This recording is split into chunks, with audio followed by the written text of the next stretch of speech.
Oh, hello, and welcome to week, 14 of the Orion Bowl, American Fantasy NFL, American Fantasy Football. American Fantasy NFL doesn't make any sense. Anyway, this is basically a recap of last week and a look forward to this week in the world of Fantasy NFL, mostly focused on, obviously, the greatest fantasy American football league in the world, being the Orion Bowl.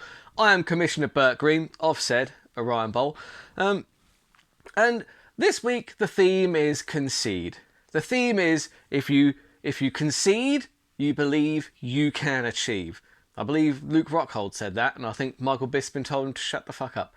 Anyway, on that kind of basis, I will concede that this video is very late. I will concede that. I mean, looking at the time now I'm recording this, it's going to be around 3 o'clock in the afternoon on a Sunday by the time this is up.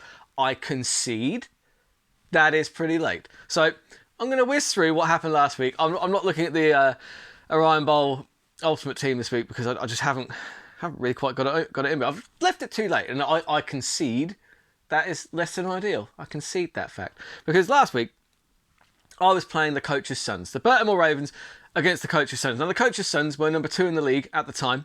I'm fighting to get into the playoffs, and I conceded defeat quite a long way because for various reasons. My quarterback, the guy carrying my team this season, has been Josh Allen. He's been absolutely fantastic. He was on a bye week. Jonathan Taylor, my best running back, also out. He's had surgery or something. Not for nothing. Like, just tape it up. You can still hold on to the ball. Like, wait until the end of the season for that. Come on, man. Anyway. So I didn't think I had a chance in hell because you don't play the guys who are second top of the league. And yeah, but there is nothing more powerful than a good concede, it turns out. Because my concession, boy, did it work out for me. Mostly, it seemed to hinder Justin Herbert. Oh, also, if you can hear a cat purring, by the way, it's because Glenn's joined me this week. Little Glenn. Hello, buddy. He's helping me out this week, mostly because he didn't want to move, bless him. He didn't want to move, and now I ain't going to be the guy to force him out of his little den. Good little guy. Anyway. I'll tell you who wasn't as good as Glenn last week, Justin Herbert. He was terrible. He's mostly the guy that opened the door. Jamar Gibbs only going for 5. That helped me out a lot as well. I couldn't believe it when I won that. 122 points wasn't bad though. I think that was the highest score in the league last week. So I'd have beaten any of you knobheads. Yeah, that's right. Any of yous. Line them up. I'd have knocked them down. So yeah, I took the win, and that actually puts me in the top 4 because of head-to-head and however the algorithms want to figure it out. And you had the Forbes Niners smashing through the Dennis Trey Gorillas.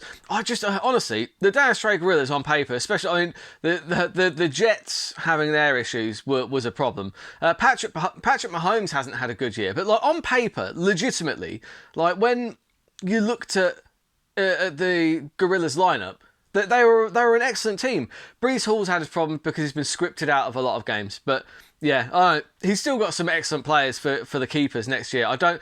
Him and the Legion of Hot Toilet, I don't understand how their seasons have been this bad. They've had some real rotten luck, honestly. So yeah, Derrick Henry carrying the Forbes Niners once again to another brilliant win. The San Diego Harlots took out the Legion of Hot Trash, or Legion of Hot Toilet, as I like to call them. Yeah, I mean, again, look, Tua, Mostert, Mixon, St. Brown, like Montgomery. I don't understand how the Legion of Hot Toilet have been this bad this season. I don't get it. Dak dropped 1 to the team with no Namath, which I could have done without, honestly. I want to get Namath out of the playoffs. That's what I say. Yeah, Chuba Hubbard really had a good day, didn't he? And Isaiah Pacheco. I wonder what Isaiah Pacheco is going to do this week. Arizona Tits losing again by less than a point. Second time this season he's lost by less than a point. You know, that's like less than a tenth of a point. That's tough. That's a tough loss there. I thought he'd won. I checked the score, so I was like, oh no. The Arizona Tits have run into some rotten luck this season, but I digress. Let's take a look at what that means for the league, because obviously we are in the real business end of this wonderful, very competitive season. So at the top, at the tippity top, you've got the Forbesy Niners. They've pulled ahead. They're the only team that are on 9 and 4. And then on 8 and 5, you have positions 2, 3, 4, 5. So 2 to 5 are all on 8 and 5. But because of win losses and certainly, well, it's certainly not based purely on points for, because I think that the team with no Namath are the second lowest scoring team, third lowest scoring team in the league, and they're somehow second in the league. Just goes to show it's all just blind luck, isn't it? Because there's no way that the team with no Namath deserve to be there on merit when you look at the trash that he puts out into his lineup every week. It's perplexing, is what it is. So team with no Namath are in second place, followed by the Coach's Sons. Baltimore Ravens up in the top 4, baby, because we beat out the we beat the Coach's Sons, and that puts us top 4. Harlots also they're in the top 5, and then you've got Dak 7 and 6, Gorillas 5 and 8, Tits 5 and 8, Vikings 5 and 8, the team with no Shamath rather, and the Legion of Hot Toilet are really sinking down at the bottom. And so it's not looking good for them. But let's have a look at week 14, because what I discovered last week is there's nothing more powerful than a good concede. But you have to believe it to concede it and then achieve it. You must believe it. I'm playing the Forbesy Niners this week. I'll be honest, he's not had a brilliant start with Najee Harris. Najee Harris has only put up 4.8. I was hoping that he could put up maybe 20, so I could get a really nice hard concede, on a Friday morning. Oh, I love starting my Friday morning with a good concede, don't you? Anyway, Josh Allen versus Jalen Hurts. I've got to really, let's see if I can work myself into a concede here, because I need to do it. I need to get that. I need to get that concede. Let's see if I can do it. So Josh Allen versus Hurts. Hurts is playing Dallas, one of the best defenses in the league. Allen's playing Kansas City, who the defense, who I like to call the Civ. But no, Jalen Hurts is just he's not going to beat out Josh Allen. I can't get there. I just can't get there. It's still limp. The concede is still limp at this point. I think Josh Allen gets more points there. Travis Etienne versus Derrick Henry. Surely, look, Etienne is questionable. I need to keep an eye on that. Just in case he doesn't play. But even if he does play, Derrick Henry is easily putting up more points than Etienne. So I'm getting there. There's some life in this concession yet. Now, Rachaad White playing Atlanta. Atlanta are very good against the run. He might do less points than Najee Harris. Rachaad White's not lighting the world on fire. Let's be fair. So I think that against a tough run defense, then I think I could see Najee Harris winning that with 4.8. I could see that. Adam Thielen against DJ. Look, DJ Moore all day wins that one out, because Adam Thielen hasn't done much in a number of weeks. Now, in my head, I always say, well, that means he's due a good game, right? That's not how you play fantasy NFL. You must look at the momentum. Momentum is a thing. If someone's doing less than 2 points week in, week out, you should drop them from your lineup. It doesn't mean they're due for a good score, all right? I'm playing him, obviously, because I'm an idiot. So obviously Moore wins that one out. Look, Michael Pittman against Deebo Samuel. Deebo Samuel's the man. Deebo Samuel is getting a higher score in that one. Laporta against Cole Kmet. King Kmet, obviously, against Detroit. Detroit, that's going to be a shootout. So that King Kmet wins that one out. And then Reed versus Addison. Even though Justin Jefferson is back, I think Addison is probably the better option out of those two. So look at this. The 49ers are rolling now. I can feel the concede building. I can feel it. You've got Gay against McManus. McManus is obviously going to have the better game there. And then you've got the Ravens D versus the Jets D. The Jets D are the best defense in the league against Houston, who've been moving the ball well. But the Ravens have a tough matchup, so the Jets are just they're going to get that one. And that's just bringing me all up to this concession that the Forbesy Niners win and ruin my playoff shot. That was a good concede. Whew. Oh, God. I just conceded. Forbesy Niners win. That's a good concede. God. I shouldn't really be doing that kind of stuff on camera, honestly. Anyway, the coach's sons take on the San Diego Harlots. So you've got the Harlots up to a 20-point lead because Big Zeke was rolling back the years. Herbert versus Fields. Herbert was not good last week. Fields is going to be better, so I'll take Fields in that one. McCaffrey against Elliott. Elliott's already put up 20 points, but let's be fair, that's a bad night for McCaffrey, so McCaffrey probably beats that score. Gibbs versus Barkley. Based on current form, Barkley's going to get that one. Evans versus Devontae Adams. Again, on current form, it's got to be Mike Evans. Then you've got Chase versus Ayuk. I think that on current form, Ayuk probably gets that one. Ferguson versus Likely? I don't even know who the hell that is. Baltimore tight end. Oh yeah, okay, because Andrews is out, isn't he? Ferguson wins that one out though. Williams versus Tyreek Hill. Tyreek Hill's a cheat code for NFL, for fantasy NFL. He wins that one. Hopkins versus Sanders. D Hop gets that one. Niners versus Packers. Packers are against the Giants, so you've got to say they've got the better matchup. So all in all, on balance, I think that the coach's sons get one back in the win column this week. I think they do. I think they get back one.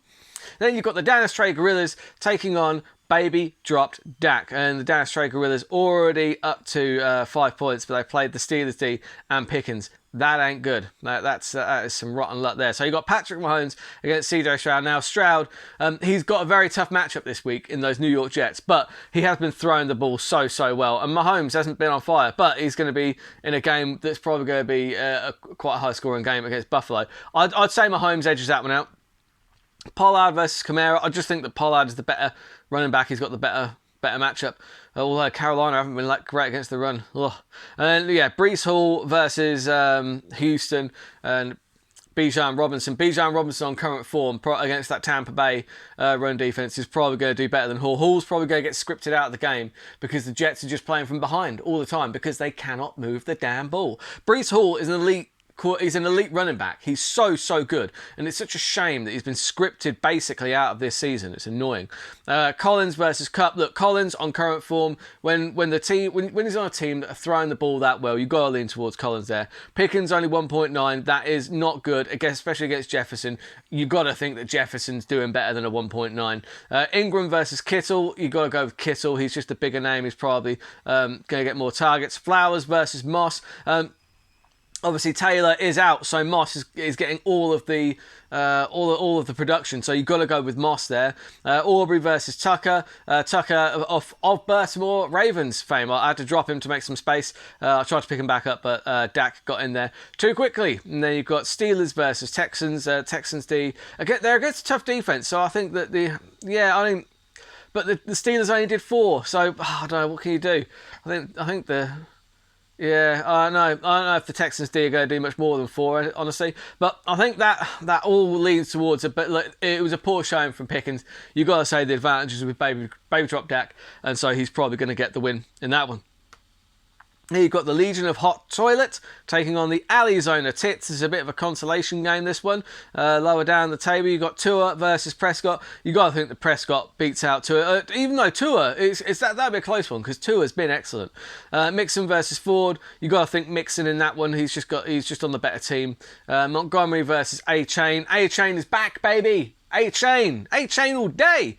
Then you've got St. Brown versus Cooks. I think St. Brown there. London versus Diggs. You've got to think Diggs there. Diggs hasn't had a great season though, honestly.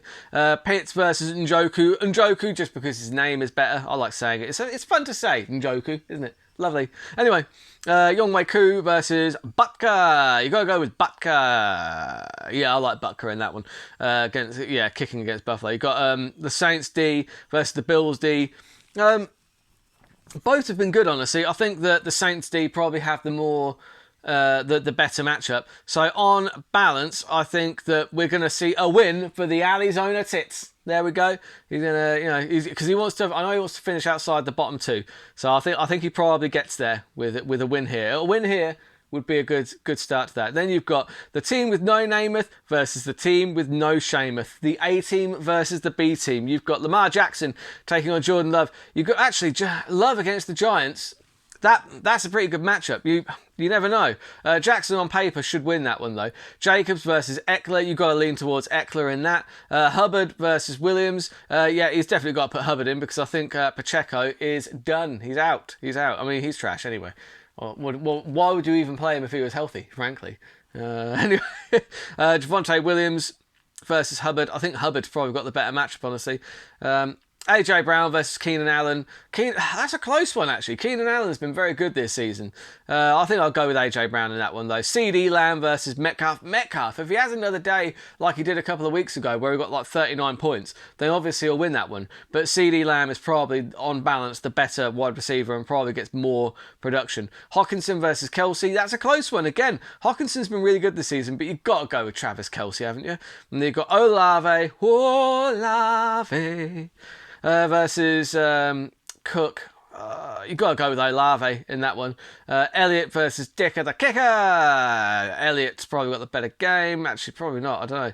The Dallas are probably going to stop them from getting to the goal line quite a lot. So there could be field goal heavy. Jags D against Cleveland versus the Colts D. The Colts D have been on fire lately. I'm going with the Colts D in that one. And I think on balance, I'm seeing the team with no Namath beat the team with no Sheamuth. I really hope that I'm wrong, because I could really use a team with no Namath loss. It's like I could really do with either the coach's sons or the San Diego Harlots losing this week to try and shore up my playoff position.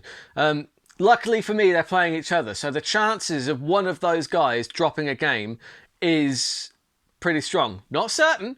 Draws do happen. We've seen one before. I can't remember who it was, but it did happen. Anyway, that's all I've got time for this week. If I've picked you to win, prove me right. If I've picked you to lose, prove me wrong. From me and little Glyn here, back at the studio. See you next time. Good luck.